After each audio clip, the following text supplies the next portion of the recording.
তুমি আজ যা চাইছো 5 বছর পরে সেটাই কি তোমার প্রকৃত প্রয়োজন থাকবে?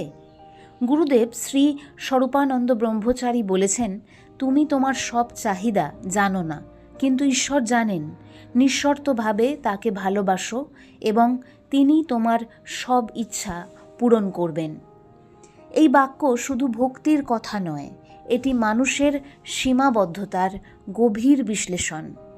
আমরা মনে করি আমরা জানি কোন চাকরি চাই, কেমন সম্পর্ক চাই, কত অর্থ চাই, কিন্তু একটু লক্ষ্য করলে দেখা যায় আমাদের অধিকাংশ ইচ্ছা গড়ে ওঠে তুলনা, ভয়, নিরাপত্তাহীনতা আর সামাজিক চাপে।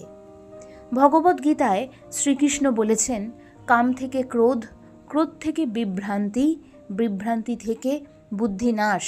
অর্থাৎ ইচ্ছা যদি সচেতন না হয় তা আমাদের দিশাহীন করে দেয়। আমরা ফল দেখি, কিন্তু ফলের দীর্ঘমেয়াদী প্রভাব দেখি না। আমরা বর্তমান অনুভূতি বুঝি, কিন্তু ভবিষ্যতের পরিণতি বুঝি না। তাই আমাদের চাওয়া আংশিক জ্ঞানের ওপর দাঁড়িয়ে।